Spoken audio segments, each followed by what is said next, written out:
በሂፕሆፕ ዓለም ውስጥ ጥቂት ስሞች በጨለማ ውስጥ እንደተለኮሰ ሻማ ከሩቅ ያበራሉ።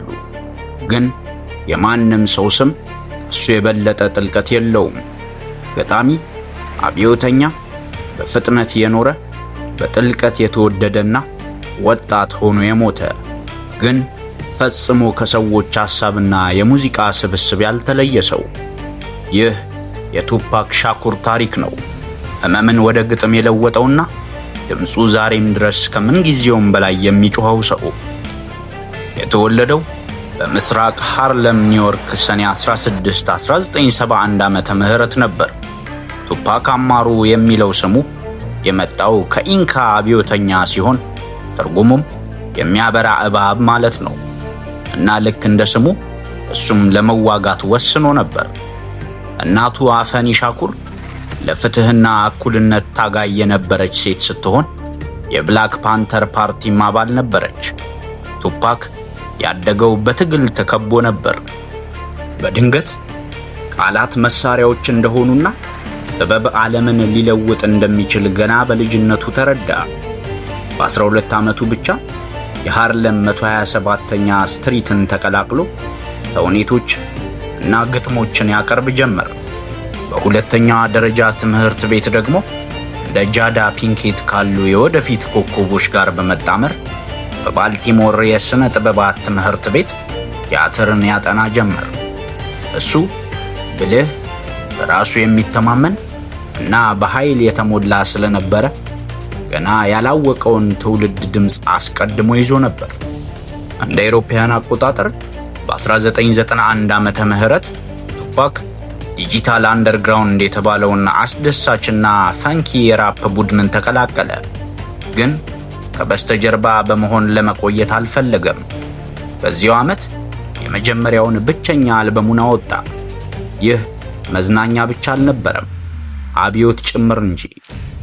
ቱፓክ ስለ ፖሊስ ጭካኔ፣ ስለ ዘረኝነት እና ስለ ድህነት በሐቀኝነት ይዘፍን ጀመረ። በዛ ጊዜ እንደ ብሬንዳስ ጎቴ ቤቢ እና ትራፕድ ያሉ ዘፈኖች ራፕ ብቻ ሳይሆኑ በግጥም የቀረቡ ማህበራዊ ዘጋቢ ፊልሞች ነበሩ። ታዲያ በድንገት መንግስትም ይህንን አስተዋለ። ምክትል ፕሬዝዳንት የነበሩት ዳን ኳይል ሳይቀሩ ሙዚቃውን ለህብረተሰቡ አደገኛ ሲሉ ጠርተውት ነበር። ግን ቱፓክ ሻኩር ሌላ ሰው ለመናገር ያልደፈረውን እውነት ይናገር ስለነበር ብዙዎች ወደውታል። የቱፓክ ዝና እያደገ ሲሄድ ችግሮቹን በዛው ልክ እየጨመሩና ብዙ ጊዜ እየታሰረ መጣ። ይባስ ብሎ እንደ አውሮፓውያን አቆጣጠር በ1994 ዓመተ ምህረት በጥይት ተመታ። ግን እዚህ ሁሉ ውስጥ መጻፉን፣ መቅረጹንና መታገሉን በጭራሽ አላቆመም። በ1995 ዓመተ ምህረት ባልታሰበ ሁኔታ በድንገት ታሰረ።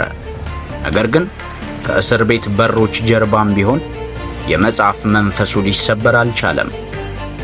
በኋላ ላይ እጅግ በጣም ኃይለኛ ለሆኑ ዘፈኖቹ የሚሆኑ ግጥሞችንም ጻፈ። ከዚያም ዴዝሮ ሪከርድስ መጣ። ሸግናይት ቱፓክን ከእስር ቤት ለማስለቀቅ $1.4 ሚሊዮን ከፈለ እና በምላሹ ቱፓክ ለዚህ ድርጅት እንዲፈርም አደረገው። ታዲያ ይህ ክስተት ለቱፓክ የአዲስ ምዕራፍ ጅማሮ ነበር።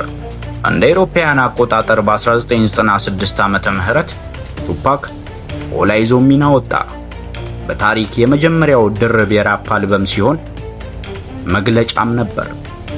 እንደ ካሊፎርኒያ ላቭ ያሉ ትራኮችን ያካተተው ይህ አልበም ወደ ዓለም አቀፍ ኮከብነት ቱፓክን ለወጠው። ባለጸጋ፣ ተጠራጣሪና የተረበሸ ታዋቂና የማይፈራ መሆን ጀመረ።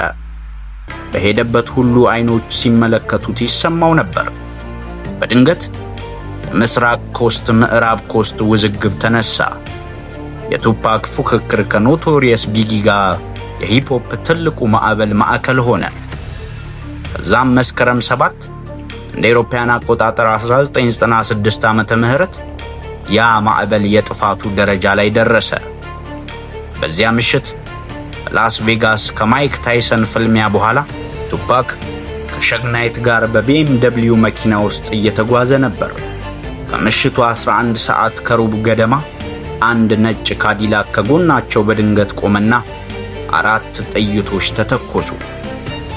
ቱፓክ በደረት ላይ 2 ጊዜ፣ በክንድ ላይ 1 ጊዜና በጭኑ ላይ 1 ጊዜ ተመታ። በሕይወት ለመቆየት እየታገለ ወደ ሆስፒታል በፍጥነት ተወሰደ። 6 ቀናት ስቃይ በኋላ መስከረም 13 1996 ዓመተ ምህረት ቱፓክ ሻኩር ገና በ25 ዓመቱ ከዚህ ዓለም በሞት ተሰናበተ። ግን ሞት ቱፓክን ዝም ሊያሰኘው አልቻለም። ከሞተ በኋላ ባሉት ዓመታት ውስጥ ከ5 በላይ ቀድሞ ያዘጋጃቸው አልበሞች ተለቀቁ። ታዲያ እነዚህ ዘፈኖች በከባድ ግጥሞችና ስሜት የተሞሉ ስለነበሩ በብዙዎች ዘንድ በጣም ተወዳጅነትን አገኙ። ቃላቶቹ በሚሊዮኖች የሚቆጠሩ ሰዎችን ማነሳሳታቸውን ቀጠሉ። እኔ ዓለምን እለውጣለሁ እያልኩ አይደለም፣ ግን ዓለምን የሚለውጠውን አእምሮ እንደሚቀሰቅስ ዋስትና ሰጣለሁ ይል ነበር ቱፓክ። እናም አደገ። የመቋቋም የጽናትና የአብዮት ምልክት ሆነ። ከራፕ እስከ ንቅናቄ፣ ከፊልም እስከ ፖለቲካ የቱፓክ ተጽዕኖ ብዙ ነበር። ከ3 አስርት ዓመታት ገደማ በኋላም ሰዎች ቱፓክ በዚህ ሌሊት በእርግጥ ሞተ ወይስ አልሞተም ብለው መከራከር ጀምረው ነበር። ግን ምናልባት ያ ጥያቄ አስፈላጊ አይደለም። ምክንያቱም በእያንዳንዱ ግጥም እና እውነት ለመናገር በሚደፍር እያንዳንዱ ወጣት አርቲስት ውስጥ የቱፓክ መሰረት መኖሩን ቀጥሏል። ሰላም።